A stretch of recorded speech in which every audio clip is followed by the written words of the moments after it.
Stemningen var høj, fællesskabet stort på HK MidtVest i Herning efter dagens velgennemførte aktion på Supercross Dagrofa. Vi starter egentlig med at aflevere brevet, hvor vi læser brevet op for dem, og det går Niels så.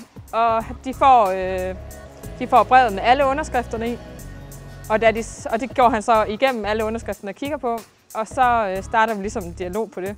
Og så er bolden hos dem, og de vil så tilbyde os, at vi kan forhandle til efter sommerferien. Så det er egentlig bare der, den er nu.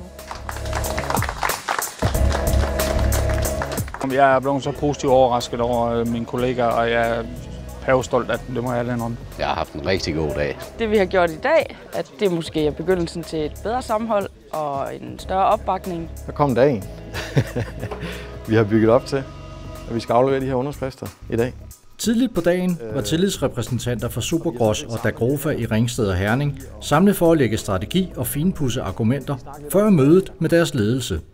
Situationen er den, at medarbejdere på Supercross Dagrofa har mistet deres nytårsaftensdag, som var en betalt fridag, og det er det, man kæmper for nu.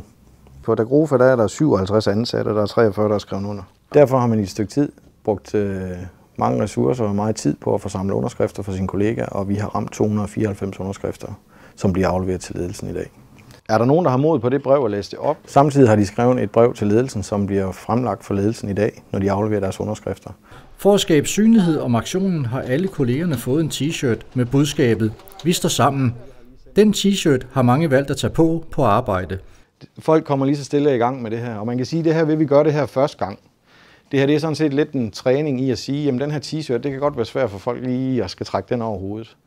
Så når I nu skal sidde den dag, der skal forhandles med det her, så skulle vi gerne have nogle flere til at trække den her t-shirt, fordi så støtter de deres tillidsrepræsentanter, der sidder og forhandler den dag.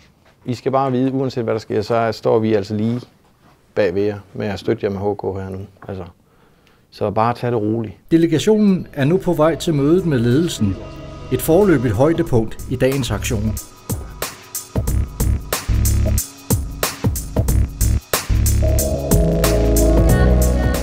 Det er jo ikke noget, der er sket over natten. Det er noget, medarbejderne har kæmpet for i rigtig lang tid. Det har stået på i et års tid, hvor de har kæmpet for at få alle underskrifterne samlet sammen. De har fået samlet meningsstander, og de har været inde og finde ud af, hvordan arbejder vi med den her. De har skabt et sammenhold på hele arbejdspladsen. Ikke kun blandt dem selv, men blandt alle medarbejderne på arbejdspladsen. Når vi står sammen, så viser det her med al tydelighed, at så skaber vi resultater. Jeg har oplevet, at Lars Arnslev, som er administrerende direktør i Supercross, at han var imødekommende, han var lydhør, og han var egentlig også meget interesseret i at vide, hvad der var. Dilio Piper, som er HR-chef, var ikke helt den samme opfattelse. Han var lidt mere kritisk over for den måde, vi har gjort det på. Han følte ikke, at vi har gjort det på den rigtige vej. Det er jeg bestemt ikke enig i. Vi har opnået, at Lars indkalder til et møde her senere med os tillidsrepræsentanter og næstformand i CSU, inklusiv Dilio Piper. Hvad så det møde bringer, det kan jeg selvfølgelig ikke sige, men vi har i hvert fald opnået at få et møde, hvor vi alle sammen skal være der. Den her måde at køre en sag på har været helt anderledes. Også fordi man har folk med sig på en anden måde, end man har haft med mange af de andre sager, vi har haft kørt. Efter fyraften samledes kollegerne i Ringsted og Herning. Her fik de en orientering fra deres tillidsrepræsentanter, og der var positive toner. Indtil videre har det været en succes at komme ind. Vi blev taget godt imod, og vi blev accepteret af det, vi havde lavet. Jeg synes, det gik godt. Det har været en god måde at gøre det på, og jeg synes, det var en rigtig positiv oplevelse på rigtig mange måder. I Herning var der samling under åben himmel, så der var god plads til optimismen. Den fælles sag, vi har haft med kollegaerne, har været rigtig god. Jeg har haft rigtig god opbakning fra kollegaerne, for det er jo egentlig også dem, der er rigtig utilfredse. Så de render også rundt i dag med t-shirts for ligesom at markere det her. Jeg synes jo, det er en god sag, at vi kan stå sammen om noget, og det giver også et rigtig godt fællesskab med kollegaerne. Men selvom det er grænseoverskridende, så er det jo sjovt alligevel. Jeg læser brevet op, der afleverer. Kære Lars og Ditlev, er vores arbejdsindsats blevet mindre værd? Det rammer os hårdt, at I vil tage vores fridag nytårsaftensdag. Vi frygter for fremtiden, for hvad bliver det næste, I så tager fra os? Vi er kommet til jer i dag, tillidsvalgte og medarbejdere, fordi vi ønsker at medvirke til, at Dagrofa bliver en af Danmarks bedste arbejdspladser. Men det betyder, at I skal behandle os anstændigt. Vi ved, hvor vigtigt det er, at en moderne virksomhed som Dagrofa er effektiv, strømlinet og omstillingsparat. Men det her, det handler om mennesker. Det handler om, at en virksomhed som Dagrofa skal behandle medarbejderne retfærdigt, og det bekymrer os, at de inddrager vores fridag, uden at høre vores synspunkter.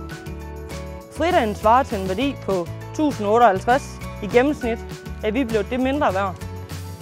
I Dagrofas årsrapport fra 2014 står der, at Dagrofa arbejder med et arbejdsklima, hvor alle bliver værdsat og respekteret for deres færdigheder, erfaring og synspunkter. Derfor håber vi, at I vil høre vores synspunkter og tage en forhandling med os om nytårsaftensdag. Hvis det er vigtigt, at fridagen inddrages, kan I så tilbyde os noget andet, så vi ikke bare står tilbage med dårlige arbejdsvilkår. Vi er ikke i tvivl om, at den anerkendelse vil fremme motivationen og trivselen hos os, jeres medarbejdere, langt mere end blot at varsle, at I tager vores fridag. Vi ønsker at indgå i en konstruktiv dialog og bidrage til at skabe rammerne for at gøre Dagrofa og Supergros til en af de bedste arbejdspladser i Danmark. Lad os tage det første skridt i dag og aftale en forhandling. Med venlig hilsen, bekymrede medarbejdere på Dagrofa og Supergros. Vi snakker om her sammen og sådan noget, end vi gjorde før. Så på den måde så vi er faktisk blevet et større fællesskab. Jeg var ikke klar over, at der var så meget opbakning, men jeg håbede på det, men jeg var ikke klar over det. Så det var rart med al den opbakning.